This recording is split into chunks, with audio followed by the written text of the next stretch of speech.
वो हर पल असम की बात करते थे, असम के लोगों की बात करते थे।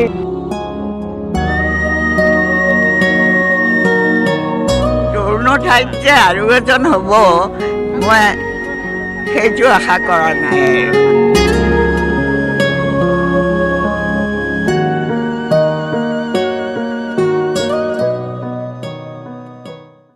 নমস্কাৰ, মই অতনু ভূঞা। আপোনালোকে চাই আছে DY 365ৰ এই বিশেষ অনুষ্ঠান। আৰু কেইঘণ্টামানৰ পিছতেই প্ৰাক্তন মুখ্যমন্ত্ৰী তৰুণ গগৈৰ অন্ত্যেষ্টিক্ৰিয়া সম্পন্ন হ'ব। ক'ত অন্ত্যেষ্টিক্ৰিয়া হ'ব তাক লৈ বিতৰ্কৰ সৃষ্টি হৈছিল। প্ৰদেশ কংগ্ৰেছৰ ফালৰ পৰা গুৱাহাটীৰ মাজমজিয়াত বিচাৰিছিল, কিন্তু ইতিমধ্যে এটা সিদ্ধান্ত লোৱা হৈছে কাইলৈ নৱগ্ৰহ শ্মশানত তৰুণ গগৈ অন্ত্যেষ্টিক্ৰিয়া অনুষ্ঠিত হ'ব সম্পূৰ্ণ ৰাষ্ট্ৰীয় মৰ্যাদাৰে। ইয়াৰ বাবে বিভিন্ন ব্যৱস্থা আদি গ্ৰহণ কৰিছে। তৰুণ গগৈ ইতিমধ্যে আমাৰ মাজত নাই, সেই কথা আচলতে বহুতৰ বাবে কল্পনাতীত। শংকৰদেৱ কলাক্ষেত্ৰত অগণন লোকৰ আগমন ঘটিছে। কেৱল কংগ্ৰেছী লোকৰ নহয়, ভিন্ন ৰাজনৈতিক দলৰ ভিন্ন প্ৰতিনিধিৰ লগতে সাধাৰণ শ্ৰেণীৰ লোক যিসকলৰ ৰাজনীতিৰ সৈতে জড়িত নহয় কিন্তু তৰুণ গগৈক ভাল পায়। তৰুণ গগৈৰ কাৰ্যকাল 15 বছৰীয়া কাৰ্যকালত বহুতে কিবা কিবি পালে। কোনোবাই চাকৰি পালে, কাৰোবাৰ দৰমহা নিয়মীয়া হ'ল, কোনোবাই ঠিকা কৰিলে, কোনোবাই ব্যৱসায় কৰিলে, কৰি নিজকে প্ৰতিষ্ঠিত কৰিবলৈ সক্ষম হ'ল। 15 বছৰ সৰু সময় নহয়। গতিকে এইখিনি সময়ত সকলোৱে গগৈক স্মৰণ কৰে। আজি আমাৰ এই বিশেষ অনুষ্ঠানৰ জৰিয়তে তৰুণ গগৈক পুনৰ আমি স্মৰণ কৰিব বিচাৰিছোঁ এটা নতুন দিশ, নতুন বিষয়বস্তু লৈ। এই সমগ্ৰ বিষয়বস্তু লৈ আলোচনা কৰিবলৈ আমাৰ লগত কংগ্ৰেছৰ 3জনকৈ নেতা উপস্থিত আছে। ইয়াৰে 2জনকৈ বৰ্তমানৰ বিধায়ক আৰু এজন প্ৰাক্তন বিধায়ক। আমি এই অনুষ্ঠানৰ এটা স্ক্ৰীণত দেখুৱাই আছোঁ শংকৰদেৱ কলাক্ষেত্ৰৰ দৃশ্য।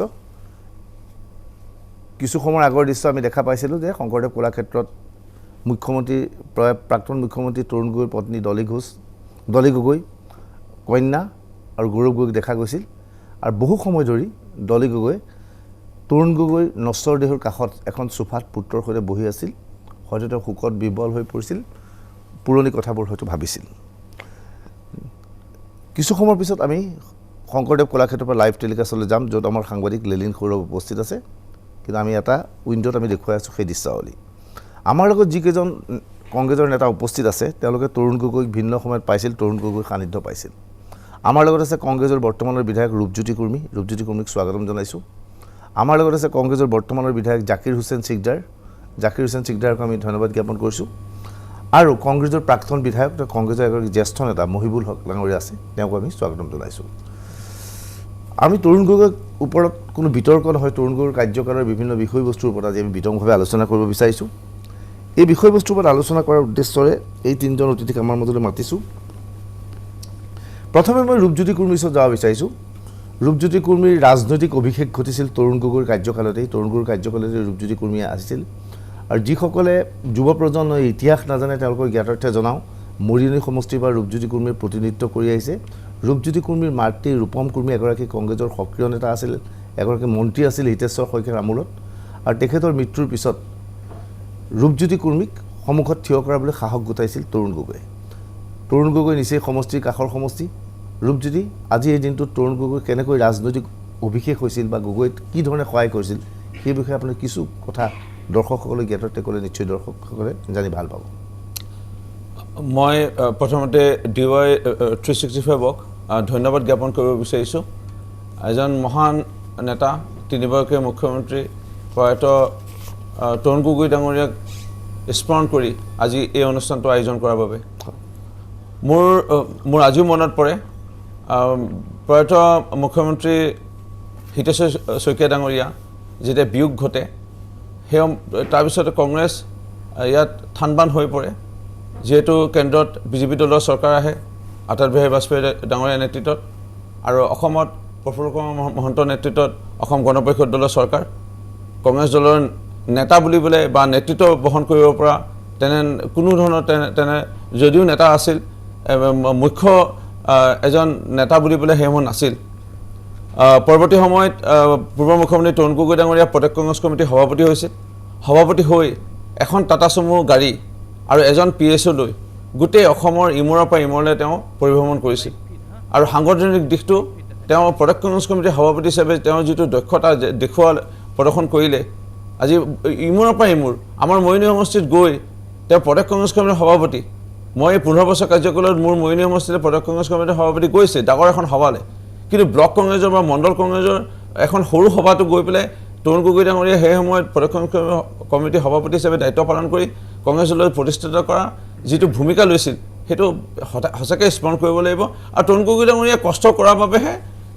2001 চনত কংগ্ৰেছ চৰকাৰ আহিছিল মই সময় চাগে বেছি নাপাম মই একদম চমুকে ক'ব বিচাৰিছোঁ তৰুণ গগৈ ডাঙৰীয়াৰ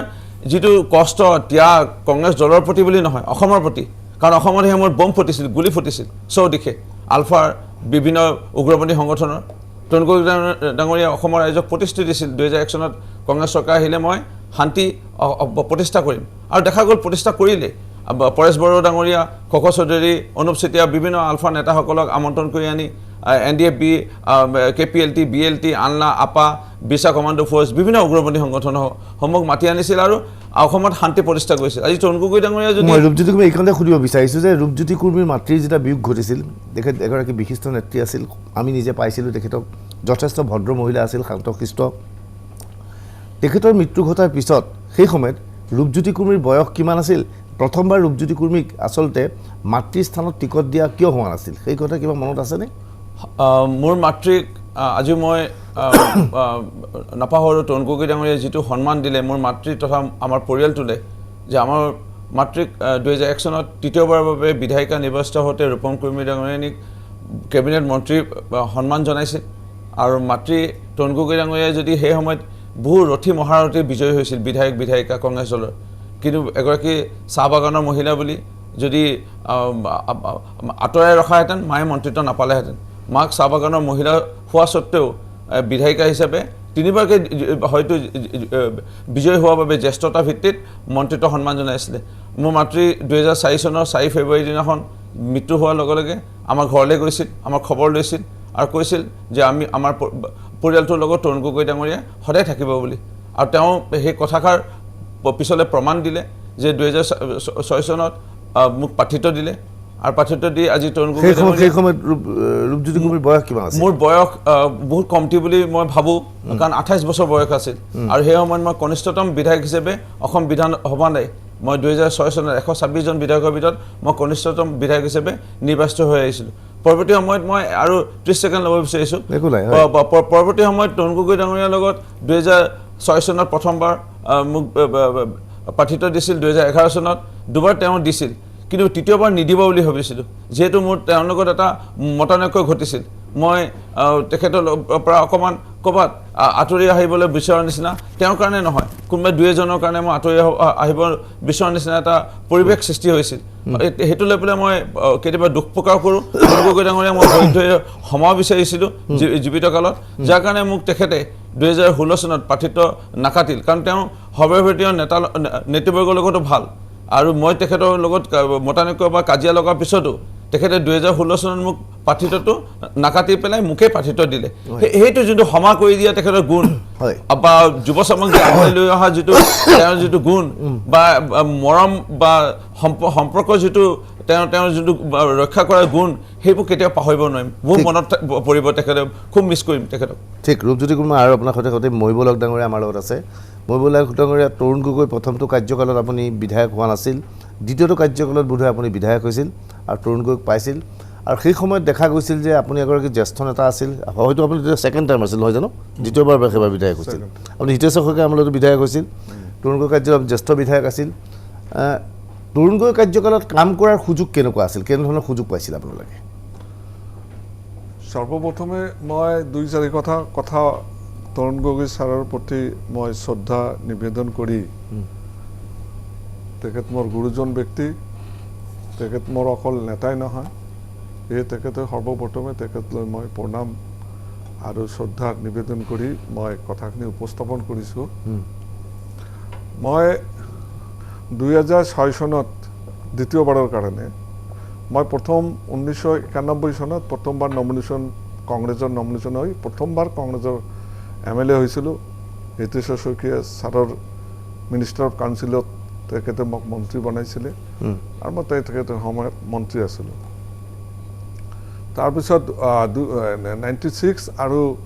2001ত মই পৰাজিত হৈছিলোঁ আৰু 2006 চনতো যেতিয়া মই দলৰ পৰা মই নমিনেশ্যন মোক দিয়া নহ'ল সেই সময়ত দিগ্বিজয় সিং ডাঙৰীয়া আমাৰ অসমৰ দায়িত্বত আছিল AICC জেএন চেক্ৰেটাৰী আছিল তেতিয়া তৰুণ গগৈ ছাৰে মোক সেই সময়ত নমিনেশ্যন দিব খুজিছিলে খুব চেষ্টাও কৰিছিলে আৰু সেই টাইমত প্ৰদেশ কংগ্ৰেছৰ প্ৰেছিডেণ্টে অলপ খেলি মেলি আছিল কিন্তু তৰুণ গগৈ ছাৰৰ মোৰ প্ৰতি পুৰা আগ্ৰহ আছিল তেখেতক নমিনেশ্যন দিব খুজিছিলে কিন্তু দিগ্বিজয় সিঙত এটা তেওঁৰ কিবা এটা কনফিডেন্সিয়েল ৰিপৰ্টত কোনে কি ৰিপৰ্ট কৰিছে মই নাজানো AICC অফিচত তেখেতে মোক ক'লে যে মোৰ তাতে ৰিপৰ্ট আছে মহিবুল তুমি জিকিব নোৱাৰিবা মই ক'লো যে ছাৰ মই এবাৰ জিকিমে মোক আপুনি নমিনেশ্যন দিয়ক মই জিকিমেই এবাৰ তেতিয়া কৈছে যে নাই মোৰ তাতেতো এনেকুৱা ৰিপৰ্ট আছে যে তোমাৰ আমানত ধন বাজেয়াপ্ত হৈ যাব গতিকে তোমাক নমিনেশ্যন দিয়া নহয় কোন চনৰ ঘটনা এটা 2006 চনৰ নিৰ্বাচনৰ আগে আগে হয় 2006 চনৰ নিৰ্বাচনৰ সময়ত AICC অফিচৰ কথা তেতিয়া তৰুণ গগৈ ছাৰ তেতিয়া মুখ্যমন্ত্ৰী তেওঁ CLP লিডাৰ তাৰপিছত মই উপায়হীন হৈ তেতিয়া আমাৰ কংগ্ৰেছ দলত এনেকুৱা চিষ্টেমটো নাই মানে মই তেতিয়া ক'লো কি মই এক মাহৰ কাৰণে ছুটি ল'লো যিটো কলেজৰ প্ৰফেচাৰবিলাক লিয়েন ছুটি বুলি কয় তেওঁলোকে ল'ব পাৰে কিন্তু আমাৰ দলত বা সম্ভৱতঃ কোনো দলতে নাই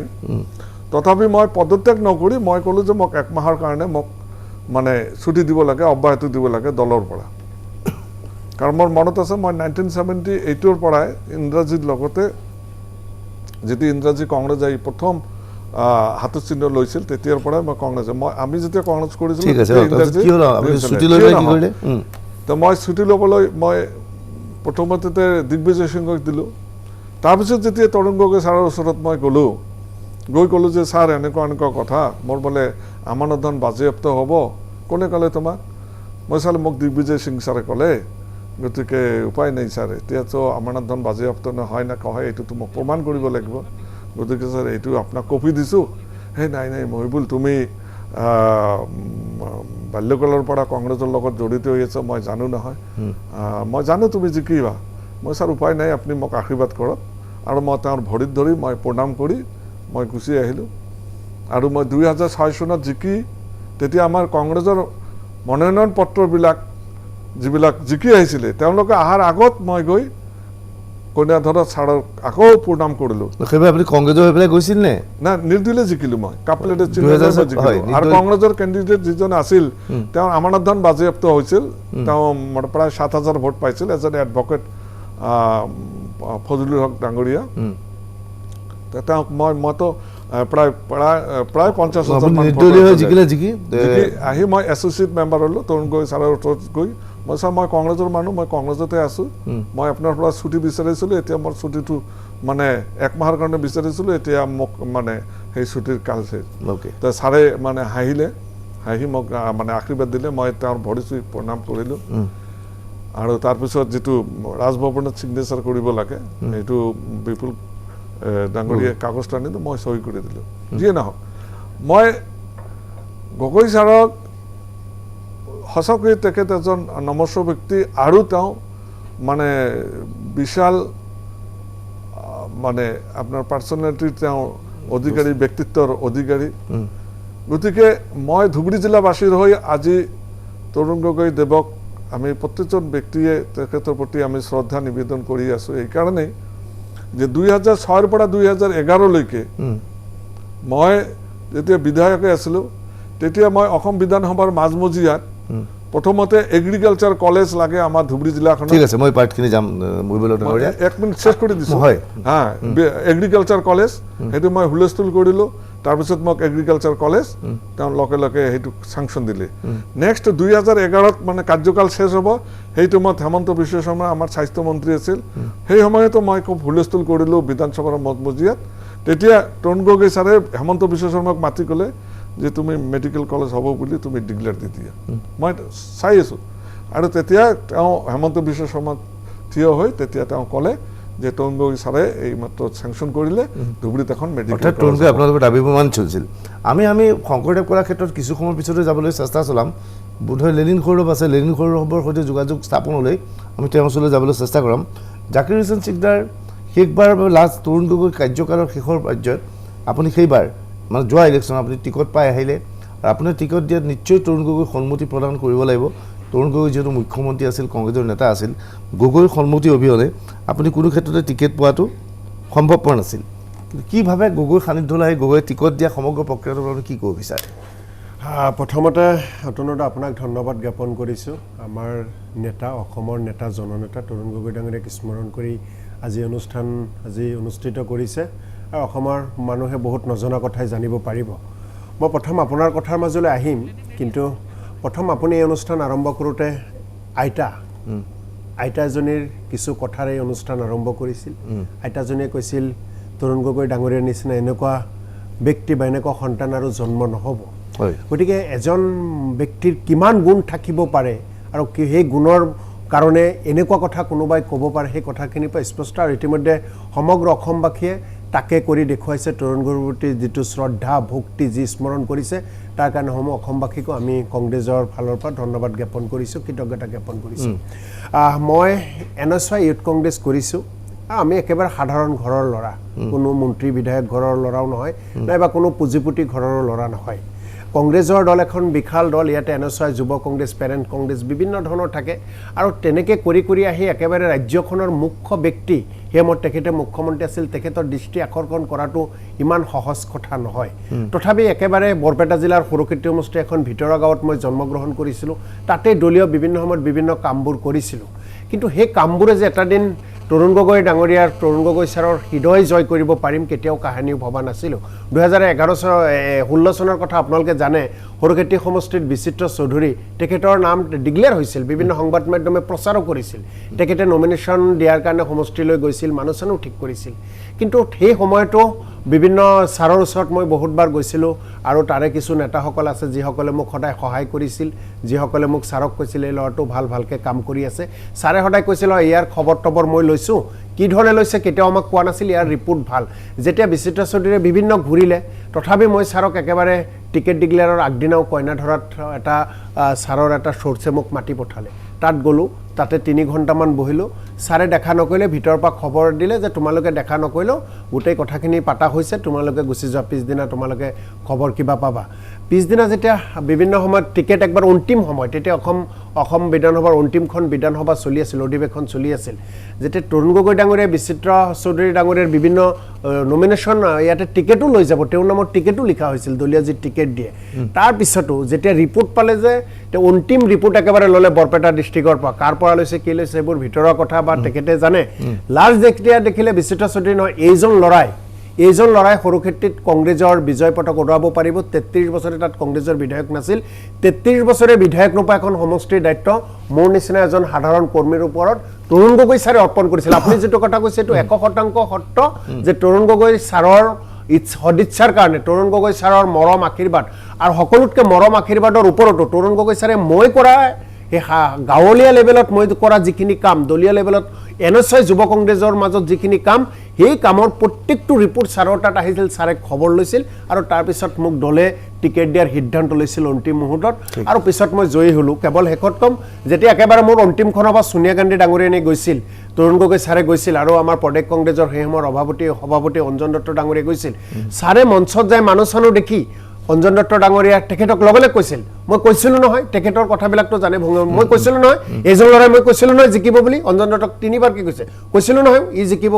বুলি জিকিছে মই আজি ফাইনেল কৰি দিলোঁ ই জিকিছে তেনেকৈ আশীৰ্বাদ আমাক দি থৈ আহিছে ঠিক মই জাকিৰ চিকদাৰ যাম কিন্তু আমি এতিয়া শংকৰদেৱ কলাক্ষেত্ৰলৈ যাব বিচাৰিছোঁ য'ত আমাৰ সাংবাদিক লেনিন সৌৰভ আছে লেনিন সৌৰভ শংকৰদেৱ কলাক্ষেত্ৰত আজি পুৱাৰ পৰা যথেষ্ট সংখ্যক লোকৰ আগমন ঘটিছিল কেৱল ৰাজনৈতিক কৰ্মীয়ে নহয় আমি দেখা পাইছিলোঁ বিভিন্ন শ্ৰেণীৰ লোক শিল্পী সাহিত্যিক বুদ্ধিজীৱী বিভিন্ন শ্ৰেণীৰ লোকে গৈ তৰুণ গগৈক শেষ শ্ৰদ্ধাঞ্জলি জ্ঞাপন কৰিছিল এই অনুষ্ঠান কালি আচলতে নিশাৰ ভাগত মই যাবলৈ চেষ্টা কৰিছোঁ গৈ দেখিলোঁ যে 10:30 বজাত গেটত তলা বন্ধ কৰি দিছিল আজি এই অনুষ্ঠান কেইটা বজালৈকে চলিব কেইটা বজাত তলা বন্ধ কৰি দিব থাকিব কিবা খবৰ আছে নেকি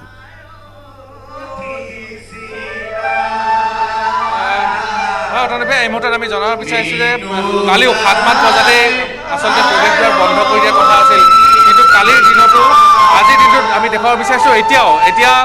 8 বাজি পাৰ হৈ গৈছে আৰু এতিয়াও এনেধৰণে শাৰী এতিয়াও যথেষ্ট অনুগামীৰ শাৰী এতিয়াও আপোনালোকে দেখা পাইছে আৰু কালি নিশাও এনেধৰণে যথেষ্ট সংখ্যক লোকৰ সমাগম হোৱাৰ বাবেই কালি 10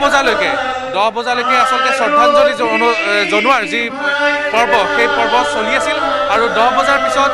প্ৰশাসনৰ তৰফৰ পৰা বিশেষকৈ আৰক্ষীৰ তৰফৰ পৰা এই কাৰ্যসূচী বন্ধ কৰি দিয়া হয় আৰু আজি নিশাও যিহেতু আজি শংকৰদেৱ কলাক্ষেত্ৰত আজি অন্তিমটো নিশা গতিকে আজি অন্তিমটো নিশাত কিমান সময়লৈকে এনেধৰণে অনুগামীসকলৰ ভিৰ হয় তাৰ ওপৰত নিৰ্ভৰ কৰি হয়তো এই শ্ৰদ্ধাঞ্জলি অনুষ্ঠানৰ কাৰ্যসূচী চলি থাকিব যিহেতু এতিয়াও পুৱাৰ ভাগত যেনেধৰণৰ মানুহৰ লানি দেখিবলৈ পোৱা গৈছিলে এই মুহূৰ্তটো ঠিক একেধৰণে লানি দেখিবলৈ পোৱা গৈছে আৰু এই মুহূৰ্তত আমি আন এটা দৃশ্য আমি আপোনাৰ অনুষ্ঠানৰ জৰিয়তে দেখাব বিচাৰিছোঁ সন্ধিয়াৰ ভাগতে পত্নী ডলি গগৈ আহি উপস্থিত হৈছিলেহি পুত্ৰ সাংসদ গৌৰৱ গগৈৰ কাষতে বহি আছে পত্নী ডলি গগৈ যিহেতু আজি অন্তিমটো নিশা শংকৰদেৱ কলাক্ষেত্ৰত ৰখা হ'ব পুত্ৰ গৌৰৱ গগৈৰ কাষত এয়া পত্নী ডলি গগৈ বহি আছে সন্ধিয়াৰ ভাগতে আহিছে আৰু শেষ শ্ৰদ্ধা জনাইছে শংকৰদেৱ কলাক্ষেত্ৰত আৰু তাৰপিছত কাইলৈ পুৱাৰ ভাগত ইতিমধ্যে যি কাইলৈৰ দিনটোৰ বাবে যিকেইটা কাৰ্যসূচী ৰখা হৈছে সকলো কাৰ্যসূচীৰ কথা ইতিমধ্যে গম পাইছে যথেষ্ট আৱেগিক আৰু শোকাকুল পৰিৱেশ আৰু সন্ধিয়াৰ পৰাই ডলি গগৈ এনেধৰণে বহি আছে অতনু ভূঞা হয় আমি দেখা পাইছিলোঁ যে প্ৰয়াত মুখ্যমন্ত্ৰীগৰাকীৰ পত্নীক আজি প্ৰায় 7 মান বজাত অহা দেখা পাইছিলোঁ লগত তেওঁৰ কন্যাও আহিছিল আৰু এইদৰে এবাৰ তৰুণ গগৈৰ প্ৰতি কাষত সেৱা জনালে ফুল দিলে তাৰপিছত আকৌ আসনত বহি থাকিল বোধহয় তেওঁ যথেষ্ট আৱেগিক হৈছে কিয়নো কাইলৈৰ পৰা এতিয়া তেওঁ সন্মুখত এটা নশ্বৰতে দেখি আছে যদিও কাইলৈৰ পৰা সেয়াও দেখা নাপাব কাইলৈৰ পৰা এই মানুহজন তৰুণ গগৈ মানুহজন হয়তো শেষকৃত সম্পন্ন হোৱাৰ পিছত দেখা নাপাব আৰু শেষকৃত অনুষ্ঠানত হয়তো পৰম্পৰা অনুসৰি মহিলা নাযাবও পাৰে বা তৰুণ গগৈৰ পত্নী নাযাবও পাৰে এই মুহূৰ্তত আৰু কংগ্ৰেছৰ নেতা কোন কোন আছে আৰু আপুনি থকা অৱস্থাত কাক দেখা পাইছিল কোনো প্ৰখ্যাত ব্যক্তিক দেখা পাইছিল নেকি ৰাজনীতিৰ বাহিৰৰ বেলেগ ক্ষেত্ৰত বা ৰাজনীতিৰ কোন ব্যক্তি আছিল কি দেখা পাইছিল লেনিন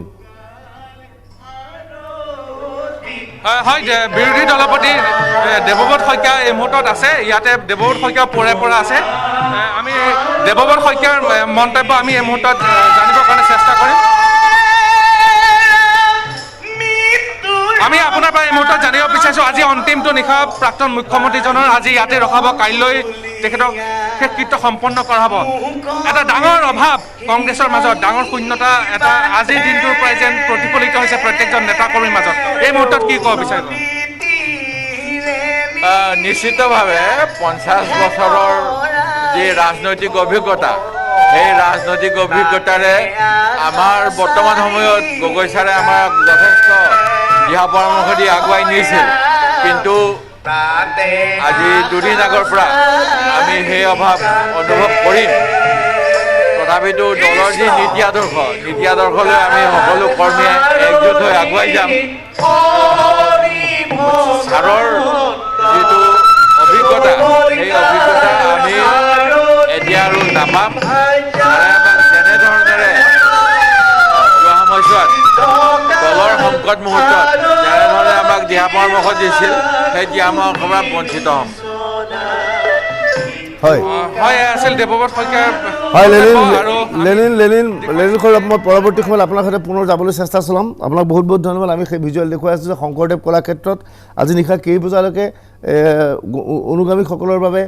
গগৈৰ দৰ্শন মুকলি কৰা হয় সেই কথা এতিয়াও স্পষ্ট হোৱা কালি নিশা দেখা গৈছিল প্ৰায় 10 বজা 10:30 বজাৰ ভিতৰত প্ৰৱেশ নিষিদ্ধ কৰি দিয়া হৈছিল তথাপিও যথেষ্ট সংখ্যক অনুগামীৰ আগমন ঘটিছিল আজিও হয়তো আগমন ঘটিব কিন্তু কাইলৈ যিহেতু পুৱা তৰুণ গগৈ নশ্বৰ দে এই শংকৰদেৱ কলাক্ষেত্ৰৰ পৰা নিজৰ বাসগৃহলৈ লৈ গৈ কাইলৈ শেষকৃত অনুষ্ঠান সম্পন্ন হ'ব হয়তো আজি নিশা যথেষ্ট সময়ৰ বাবে গুণগ্ৰাহীৰ বাবে এই খুলি ৰখা নহ'ব আমি এটা বাণিজ্যিক বিৰতি ল'ম বাণিজ্যিক বিৰতিৰ পিছত আমাৰ এই আলোচনা অব্যাহত থাকিব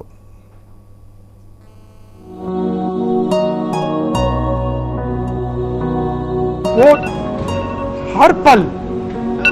असम की बात करते थे असम के लोगों की बात करते थे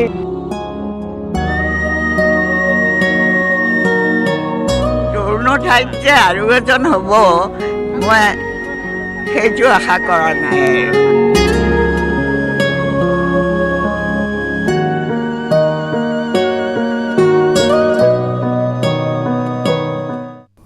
আপোনালোকে চাই আছে DY 365ৰ বিশেষ অনুষ্ঠান তৰুণ গগৈ মৃত্যু উপলক্ষে আমি বিশেষ অনুষ্ঠানৰ আয়োজন কৰিছোঁ কাইলৈ গগৈৰ শেষকৃত অনুষ্ঠান সম্পন্ন হ'ব আমি আজি এই অনুষ্ঠানৰ জৰিয়তে তৰুণ গগৈক স্মৰণ কৰিব বিচাৰিছোঁ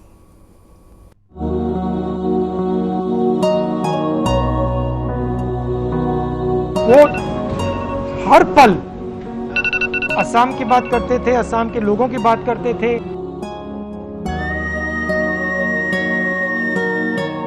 তৰুণৰ ঠাইত যে আৰু এজন হ'ব মই সেইটো আশা কৰা নাই আৰু।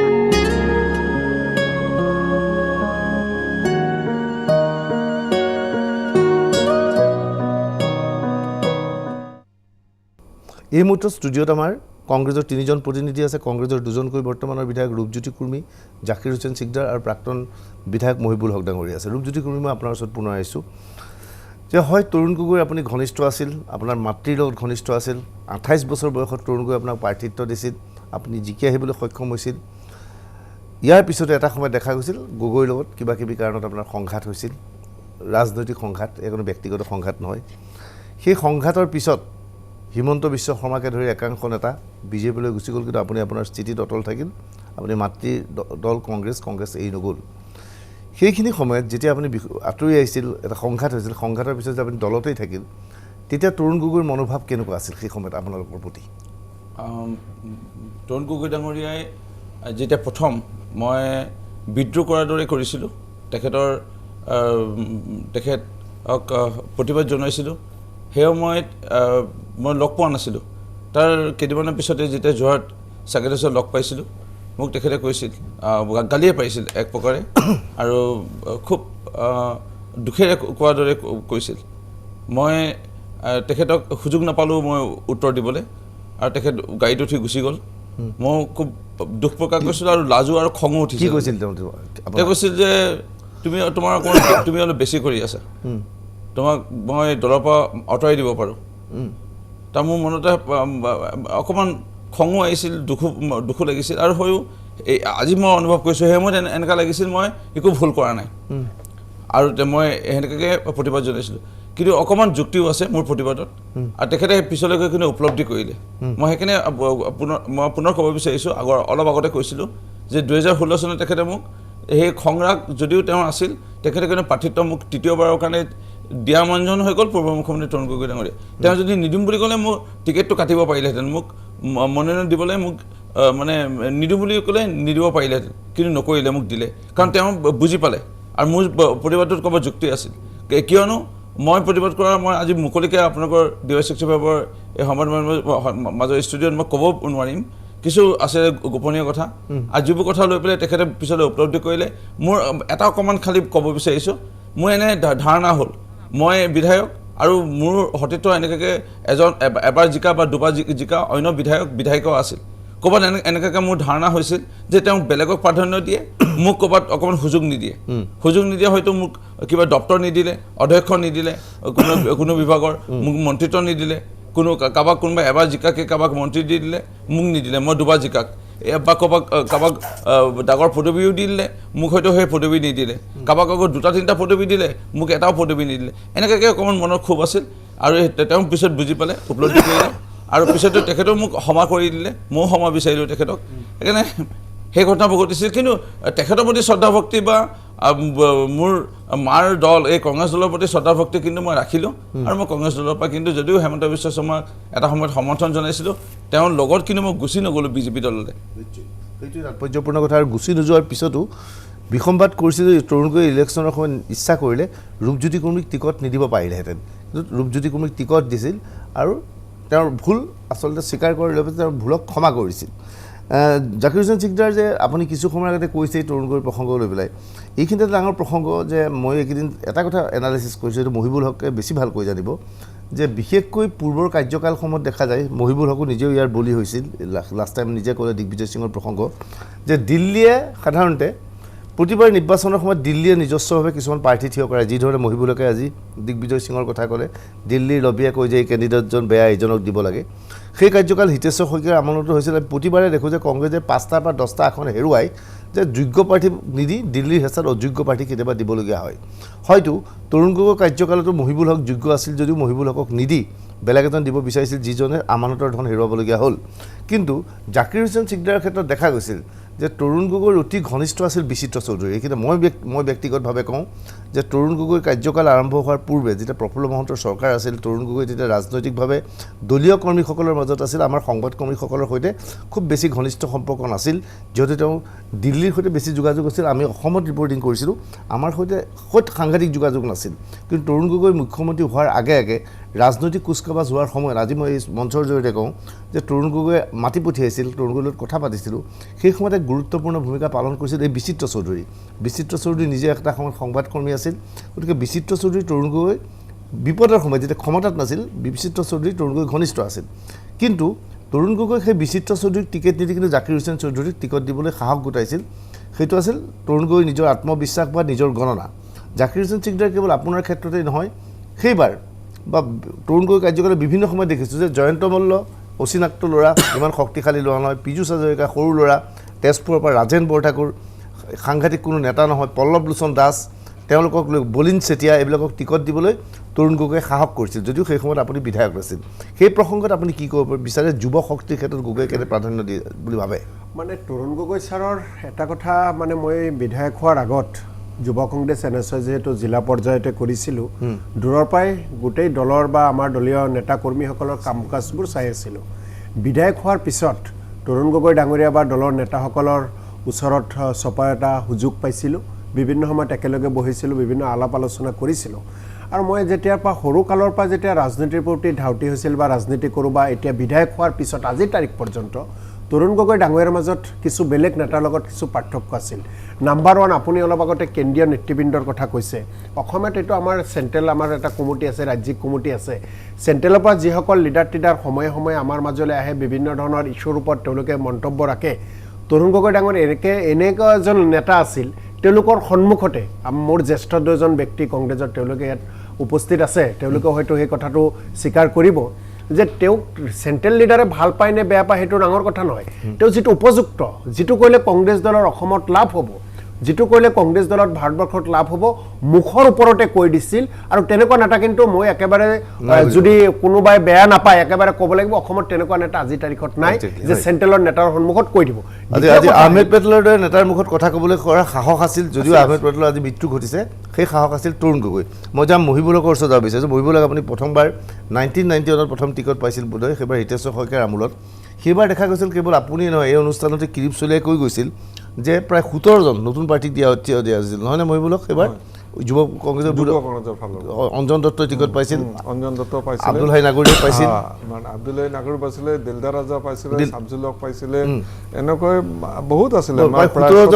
প্ৰায় 17জন আছিল। আৰু সেই সময়ত ইয়ত কংগ্ৰেছৰ ফালৰ পৰা প্ৰচণ্ড ডিমাণ্ড দিয়া হৈছিল যে আমাক যুৱ প্ৰজন্মক টিকট দিব লাগে, আৰু সেই সময়ত দিল্লীয়ে দিবলৈ বাধ্য হৈছিল, হিতেশ্বৰ শইকীয়াই তেওঁলোকক টিকট দিবলৈ বাধ্য হৈছিল। কিন্তু তৰুণ গগৈ কাৰ্যকালতো যুৱ প্ৰজন্মক টিকট দিয়া হৈছিল, যুৱ প্ৰজন্মৰ ফালৰ পৰা হেঁচাত নহয়, তৰুণ গগৈয়ে স্বইচ্ছাৰে টিকট দিবলৈ আগবাঢ়িছিল। সেইটো আছিল আপোনালোকে টিকট পোৱাৰ সময়ৰ পাৰ্থক্য আৰু এতিয়াৰ টিকট পোৱাৰ মাজত পাৰ্থক্য। সেই সময়ত কি হৈছিল, 17জনকৈ যেতিয়া নেতাই পাইছিল, সেই সময়ত তৰুণ গগৈ দিল্লীত নিশ্চয় আছিল নে ক'ত আছিল? আপুনি এই বিষয়ে কিবা মনত আছেনে? মই বোলো তৰুণ গগৈ ছাৰ তেতিয়া মানে দিল্লীৰ ৰাজনীতিৰ লগত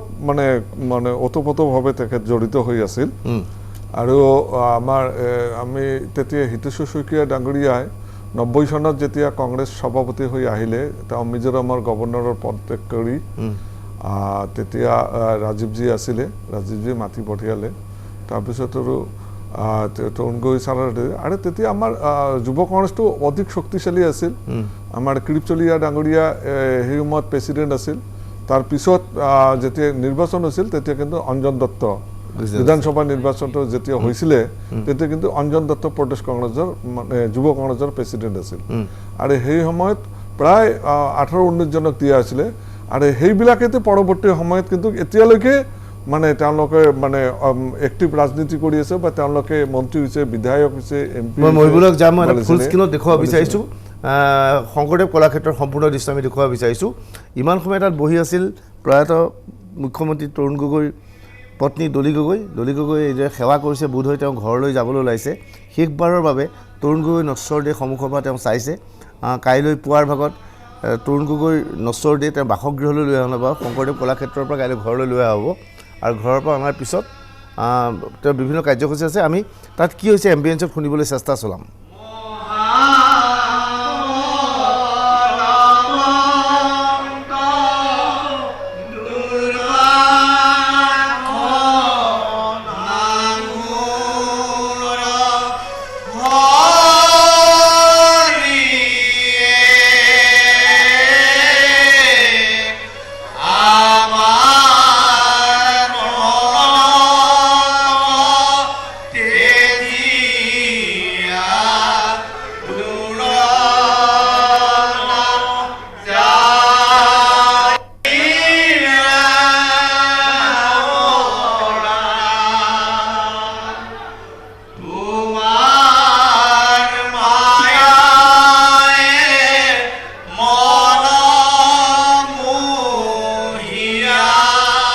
তৰুণ গগৈ নষ্টৰ দেহৰ সময়ত সন্ধিয়া 7 বজাৰ পৰা এতিয়া প্ৰায় 2 ঘণ্টা হ'ল প্ৰায় একেধৰণে এনে বহি থকা দেখা গৈছিল দলি গগৈ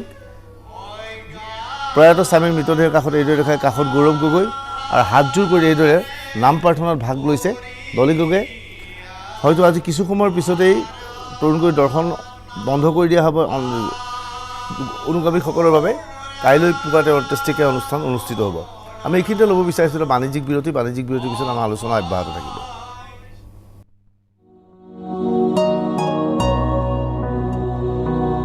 वो हर पल असम की बात करते थे असम के लोगों की बात करते थे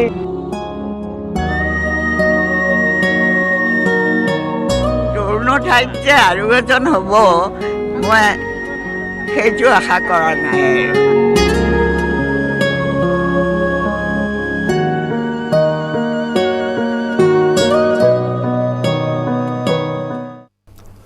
আপোনালোকে চাই আছে DY 365 এই বিশেষ অনুষ্ঠান আমাৰ সময় খুব বেছি নাই কিন্তু ৰূপজ্যোতি কুৰ্মী যেহেতু আপুনি উপস্থিত আছে এটা প্ৰশ্ন আজি উঠিবই লাগিব এই প্ৰশ্নটো বিতৰ্কিত প্ৰশ্ন আমি কৰিব বিচৰা নাছিলোঁ কিন্তু কৰাটো প্ৰয়োজনীয় হৈ পৰিছে যে কাইলৈ গগৈদেৱৰ অন্ত্যেষ্টিক্ৰিয়া অনুষ্ঠিত হ'ব ইতিমধ্যে ৰিপুণ বৰা ডাঙৰীয়াই কৈছে যে পৰিয়ালৰ সদস্যসকলে আৰু কংগ্ৰেছে সিদ্ধান্ত লৈছে যে নৱগ্ৰহতে হ'ব লাগে হিমন্ত বিশ্ব শৰ্মাৰ ফালৰ পৰা কোৱা হৈছে আমিন গাঁৱত চৰকাৰৰ ফালৰ পৰা মাটি দিয়া হৈছে 2 বিঘা মাটি দিবলৈ সাজু আছে আজি হঠাৎ আপুনি কৈছে নহয় আমিন গাঁৱত দিলে নহ'ব গুৱাহাটীৰ মাজমজিয়াত একঠা দিলেও দিব লাগিব অনাথাই বিতৰ্ক আপুনি কিয় আনিছে এই বিতৰ্কটো মই একচুৱেলি অনা নাই আমি যদি মনত পেলাওঁ পৰহি দিনা অৰ্থাৎ আজিৰ পৰা 2 দিনৰ আগত পূৰ্ব মুখ্যমন্ত্ৰী তৰুণ গগৈ ডাঙৰীয়া যেতিয়া আমাক পৰা বিদায় লয় 5:36 বজাত সেই সময়ত মেডিকেল কলেজত ময়ো আছিলোঁ আৰু গৌৰৱ গগৈ ডাঙৰীয়াৰ পৰা আদিকৈ কংগ্ৰেছৰ নেতা নেতৃবৰ্গ সকলো আছিল সেই সময়ত স্বাস্থ্যমন্ত্ৰীগৰাকী আহিল অলপ পিছতে মুখ্যমন্ত্ৰীগৰাকী আহিল আৰু পৰৱৰ্তী কেনেধৰণে ব্যৱস্থা লোৱা হ'ব গৌৰৱ গগৈ ডাঙৰীয়াক যেতিয়া সুধিছিল আমি ওচৰতে আছিলোঁ গৌৰৱ গগৈ ডাঙৰীয়াই ক'লে যে মই প্ৰথম ঘৰলৈ লৈ যাব বিচাৰিছোঁ পিছত কথা পতা হ'ব বুলি কোৱা হৈছিল কিন্তু এটা কথা মই আপোনাক অকণমান কৈ দিব বিচাৰিছোঁ তাৰপিছত পাৰ্টিৰ লেভেলতো আমাৰ মাজত আলোচনা হৈছিল তেতিয়া গৌৰৱ গগৈ ডাঙৰীয়াই এটা কথা ক'লে যে পাৰ্টিয়ে যদি আপোনালোকে চৰকাৰৰ পৰা মাটি ল'ব পাৰে বা আপোনালোকে যদি মাটি দেখাব পাৰে তেতিয়া মোৰ একো আপত্তি নাই খালি মাটিটো আমাৰো অলপ পচন্দ হ'ব লাগিব এই কথাবোৰ প্ৰসংগৰ পৰা আহিল অহাৰ পিছত যেতিয়া আমি পৰহি দিনাখনে আমি চৰকাৰক আহ্বান জনালোঁ যোৱাকালি ৰাতিপুৱাও আমি আহ্বান জনাইছিলোঁ চৰকাৰক যে চৰকাৰী পক্ষৰ ফালৰ পৰা হেমন্ত বিশ্ব শৰ্মা কালি সন্ধিয়া সময়ত গৈ ক'লে যে আমিন গাঁৱত এডোখৰ মাটি চোৱা হৈছে আৰু সোণাপুৰত এডোখৰ মাটি চোৱা আমিন গাঁৱৰ বাধা কি অসুবিধা কি ইয়াৰ অন্য একো নাই গৌৰৱ গগৈ ডাঙৰীয়াৰ লগত আমি কথা পাতিছিলোঁ ময়ো ব্যক্তিগতভাৱে কথা পাতিছিলোঁ গৌৰৱ গগৈ ডাঙৰীয়াই কৈছে যে গুৱাহাটী চিটিৰ মাজত নগৰৰ মাজত যদি মাজমজিয়াত হয় ভাবেনে গুৱাহাটী চিটিৰ মাজত চৰকাৰী মাটি পোৱা যাব স্বাভাৱিক কাৰণ বিজেপি যদি চৰকাৰী মাটিত তেওঁলোকে কাৰ্যালয় যদি নিৰ্মাণ কৰিবলৈ তেওঁলোকে মাটি পাইছে গৌৰৱ গগৈ ডাঙৰীয়া যিটো মনৰ কথা এই মনৰ কথাটো অকণমান হ'লেও চৰকাৰে বুজিব লাগিছে তাতোতকৈ ডাঙৰ কথা যদি মানে সদিচ্ছাৰ ক'বৰ অভাৱ কাৰণ সুধাকান্ত ডাঙৰীয়া ভূপেন হাজৰিকা ডাঙৰীয়া যেতিয়া মৃত্যু হৈছে কংগ্ৰেছ চৰকাৰ চলি আছিলে পূৰ্ব মুখ্যমন্ত্ৰী তৰুণ গগৈ ডাঙৰীয়া আপুনি ভূপেন হাজৰিকাকো আপুনি গুৱাহাটী চহৰৰ মাজমজিয়াত মাটি দিয়া নাই গুৱাহাটী এইটো জালুকবাৰী যদি আমি চাওঁ গুৱাহাটীৰ একেবাৰে কোণাত জালুকবাৰী আমিন গাঁৱৰ মাজত পাৰ্থক্য অলপ অলপ দূৰত্বত কাৰণ আমি নদীখন ইপাৰ হৈ যাব লাগিব নদীখনৰ ওচৰতে আৰু য'ত আজি গণশিল্পী খগেন মহন্ত ডাঙৰীয়াক কলাক্ষেত্ৰৰ কিনাৰতে সমাধি দিয়া হ'ল যে আমি যদি চাওঁ চৰকাৰৰ যদি ইচ্ছা থকাহেঁতেন চৰকাৰী মাটি ক'ৰবাত গুৱাহাটী মাজমজিয়াত নিশ্চয় মোৰ সময় শেষ হৈ গৈছে মই মহিবুল হক ডাঙৰীয়া আৰু জাকিৰ হুছেইন মই আপোনালোকক সময় দিব নোৱাৰোঁ মোৰ সময় শেষ হ'ল ৰূপজ্যোতি গোস্বামী মোৰো সময় শেষ হ'ল সকলোকে ধন্যবাদ জনাইছোঁ অনুষ্ঠানৰ পৰা বিদায় দিছোঁ ধন্যবাদ শুভৰাত্ৰি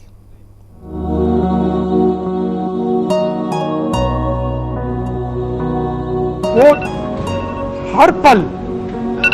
असम की बात करते थे असम के लोगों की बात करते थे